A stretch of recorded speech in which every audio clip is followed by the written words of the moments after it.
Vigilance അന്വേഷണം ഇല്ല എന്ന ആശ്വാസത്തിൽ മധുരയ്ക്ക് വിട്ട കേരള സർക്കാരും സർക്കാരിനെ ഭരിക്കുന്ന CPM-ഉം ഇപ്പോൾ വെപ്രാളത്തിലാണ്. തുടർഭരണം സംസ്ഥാനത്തെ പാർട്ടിയുടെ വിജയമാണ് എന്ന് മറ്റ് സംസ്ഥാന ഘടകങ്ങളുടെ പ്രശംസ ലഭിച്ച അതേ ദിവസം പാർട്ടിയെ പ്രതിരോധത്തിലാക്കി മാസപ്പടി കേസിൽ നിർണായക നടപടി. സീരിയസ് ഫ്രോഡ് ഇൻവെസ്റ്റിഗേഷൻ ഓഫീസ് നടത്തിയ അന്വേഷണത്തിൽ മുഖ്യമന്ത്രി പിണറായി വിജയന്റെ മകൾ വീണയെ പ്രതി ചേർത്തു എന്ന വാർത്ത പുറത്തുവന്നതിന് ശേഷം ആകെ വെപ്രാളത്തിലാണ് CPM നേതൃത്വം. വിചാരണ ചെയ്യാൻ കേന്ദ്ര കമ്പനി കാര്യ മന്ത്രാലയം അനുമതിയും നൽകി.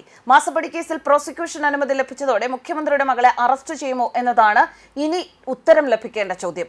വീണ അടക്കമുള്ളവർക്കുടൻ SFIO സമൻസ് അയക്കും. അതേസമയം കുറ്റപത്രം റദ്ദാക്കാൻ വീണ അടക്കമുള്ള പ്രതികൾ കോടതിയെ സമീപിക്കാനും സാധ്യതകളേറെയാണ്. സേവനമില്ലാതെ പണം കൈപ്പറ്റി എന്ന കണ്ടെത്തലിൽ വീണ വിജയനും വീണയുടെ കമ്പനിയായ എക്സാലോജിക് സൊല്യൂഷൻസിനും എതിരെ കമ്പനി കാര്യചട്ടം 447 വകുപ്പാണ് ചുമത്തിയിരിക്കുന്നത്. 6 മാസം മുതൽ 10 വർഷം വരെ തടവ് ലഭിക്കാവുന്ന വകുപ്പാണിത്. കൂടാതെ വെട്ടിപ്പ് നടത്തിയ തുകയോ അതിന് 3 ഇരട്ടിയോ പിഴയും ചുമത്തപ്പെട്ടേക്കാം. വീണ വിജയന് പുറമെ Exalogic solutions, Cochin mineral and rutile limited MD Sasidharan Kartha, board അംഗങ്ങൾ, ശശിധരൻ കർത്തയുടെ മറ്റൊരു കമ്പനിയായ empower India capital investments private limited, ഇവരെയാണ് മാസപ്പടി കേസിലെ കുറ്റപത്രത്തിൽ പ്രതി ചേർത്തിരിക്കുന്നത്. സാമ്പത്തിക കുറ്റകൃത്യങ്ങൾ കൈകാര്യം ചെയ്യുന്ന കൊച്ചിയിലെ കോടതിയിൽ കുറ്റപത്രം സമർപ്പിച്ചു. CMRL, empower India capital investments private limited എന്നിവിടങ്ങളിൽ നിന്ന് വീണ വിജയനും എക്സാലോജിക്കും 2.7 കോടി രൂപ അനധികൃതമായി കൈപ്പറ്റി എന്നാണ് SFIOയുടെ കണ്ടെത്തൽ. ശശിധരൻ കർത്തയും ഭാര്യയുമാണ് എംപവർ ഇന്ത്യയുടെ ഡയറക്ടർ ബോർഡ് അംഗങ്ങൾ. ശശിധരൻ കർത്തയ്ക്കും ബോർഡ് അംഗങ്ങൾക്കുമെതിരെ കൂടുതൽ വകുപ്പുകൾ ചുമത്തിയിട്ടുണ്ട്. CMRL-ൽ 182 കോടി രൂപയുടെ വെട്ടിപ്പ് നടന്നു എന്ന കണ്ടെത്തലാണ് നടപടി. മറ്റു 2 കമ്പനികൾ വഴിയാണ് വെട്ടിപ്പ് നടന്നത് എന്നാണ് SFIO കണ്ടെത്തിയിരിക്കുന്നത്. ഇല്ലാത്ത ചിലവുകൾക്കായി കൃത്രിമ ബില്ലുകൾ തയ്യാറാക്കിയാണ് വെട്ടിപ്പ് നടത്തിയത്. അതേസമയം പ്രതികളെ പ്രോസിക്യൂട്ട് ചെയ്യാൻ കേന്ദ്ര കമ്പനിക്കാര്യ മന്ത്രാലയം SFIOയ്ക്ക് അനുമതി നൽകിയതോടെ കൊച്ചിയിലെ കോടതിയിൽ വിചാരണാ നടപടികൾ തുടങ്ങും. 2024 ജനുവരിയിലാണ് മാസപ്പടി കേസിൽ SFIO വീണ വിജയൻ ഉൾപ്പെടെ ഉള്ളവർക്കെതിരെ അന്വേഷണം ആരംഭിച്ചത്. പ്രാഥമിക അന്വേഷണത്തിൽ CMRL എക്സാലോജിക് ഇടപാടുകളിൽ ദുരൂഹതയുണ്ടെന്ന് SFIOയ്ക്ക് വ്യക്തമായിരുന്നു. ജനുവരി അവസാനം കേസ് അന്വേഷണം പൂർത്തിയാക്കിയ SFIO അന്വേഷണ റിപ്പോർട്ട് സമർപ്പിച്ചു.